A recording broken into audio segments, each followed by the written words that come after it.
from the International Space Station. It is a pleasure to congratulate India on 75 years of independence. For decades, international agencies have cooperated with the Indian Space Research Organization on many space and science missions. On behalf of ESA, NASA, and all international partners, I would like to wish best of luck to ISRO.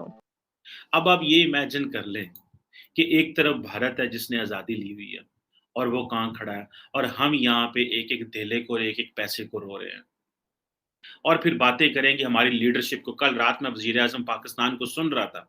यकीन करके माने कि ऐसे जैसे कोई शख्स तरले कर रहा हो, ऐसे जैसे कोई शख्स रिक्वेस्ट कर रहा हो, एक दूसरे को कोसते हैं। इमरान खान दूसरी जमातों को कोसता है, दूसरी जमातें इमरान खान को कोसते हैं। पाकिस्तान इतना बुरा भी नहीं था जितना इन्होंने पाकिस्तान को कर दिया। इंडिया का देख लें, तीसरे चौथे नंबर में मेरा ख्याल है। If I am not wrong, मैंने एग्जैक्ट मेरे ज़हन से स्टैटिस्टिक्स निकल गए। सो आप देख लें 5वें नंबर पे है परहैप्स। सो ये आप देख लें कि वो कहाँ पे खड़े हैं। उनका स्टेट मिनिस्टर क्या स्टेटमेंट दे रहा है कि हम 3rd लार्जेस्ट हैं दुनिया में इन टर्म्स ऑफ जो स्टार्टअप इकोसिस्टम। क्या हमारे प्राइम मिनिस्टर स्टार्टअप इकोसिस्टम की बात की?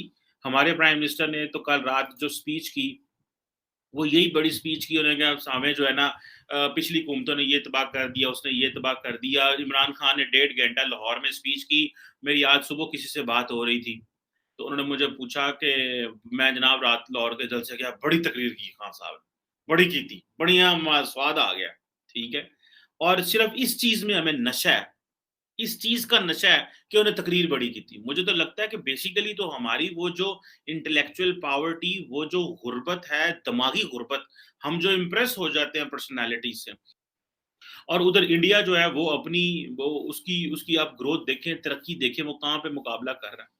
वो आज अमेरिका जो है के साथ वो मिलिट्री एक्सरसाइजेस करने लगे हैं to give a tough time to China.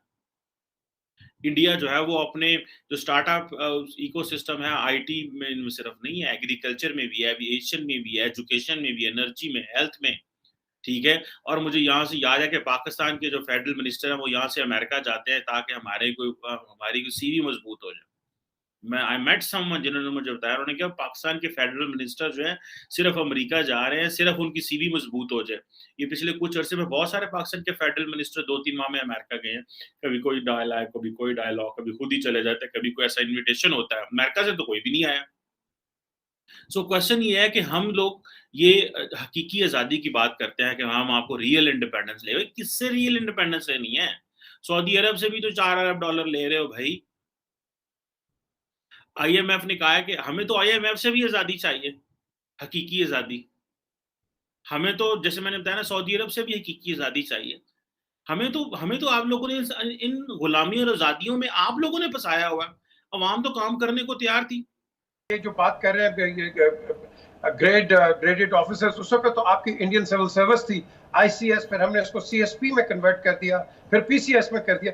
अब ये मुझे बताएं कि क्या हमारा ये जो केडर है जो निकालता है, और इन्होंने एक और बात की है, पुलिस 1904 के पीपी ये पुलिस पीनल कोड अभी तक चल रहे हैं, हमने अभी तक कोई चेंज नहीं किया, क्या वजह है?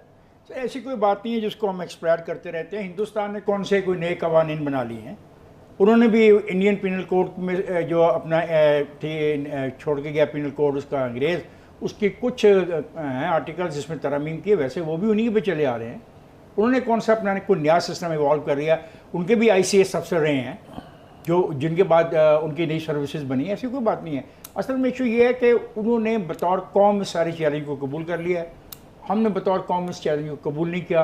ये अजीब मुल्क है कि आपने कहा जी कि जो ये कौम है इसके जो 54% लोग हैं वो बराबर हैं 46% के। मैं तो सबसे पहले ये कहूँगा कि I was literally stunned about all heard about all these things के वहाँ पे जो इंडियंस हैं उन्होंने हिजाब वाली जो लड़कियाँ हैं वो तिरंगा लेकर और इस तरह रोड्स पे निकल आई, which is very surprising for me.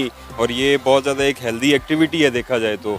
और जैसा कि अब यहाँ पे अगर हम पाकिस्तान की बात करें तो 75 ईयर्स इसको आज़ाद हुए हो चुके हैं, तो आई थिंक कि यहाँ पे सेम उसी तरह अगर यहाँ पे गवर्नमेंट कुछ स्टेप्स इस तरह के ले कि जो हमारी माइनॉरिटीज़ हैं या दूसरी जो कम्युनिटी है वो अगर सेम इस तरह मतलब बिहेव करेंगे तो ऑलरेडी उनके अंदर एक कॉन्फिडेंस लेवल बिल्डअप होगा और वो लोग कहेंगे कि हम लोग भी जो हैं वो इस मुल्क को आज़ाद करवाने में हम लोगों की भी फुल टाइम पार्टिसिपेशन थी। तो मैं तो एंड पे ये कहूँगा it is really very healthy activity, so इसको होना चाहिए। मदारिस के छोटे छोटे बच्चे, हजाब की हुई लड़कियां और वहां पर मुस्लिम लड़कियां लखनऊ की सड़कों पर आम शहरियों को तिरंगा डिस्ट्रीब्यूट कर रही हैं, तो फिर हम ये कैसे कहते हैं कि वहां पर रहने वाले जो मुसलमान हैं वो महफूज नहीं और उन पर बड़ा जुल्म ढाया जाता है? एग्जैक्टली ये अगर देखा जाए तो मतलब आई थिंक ये एक नेगेटिव प्रोपेगेंडा आप इसको बोल सकते हैं।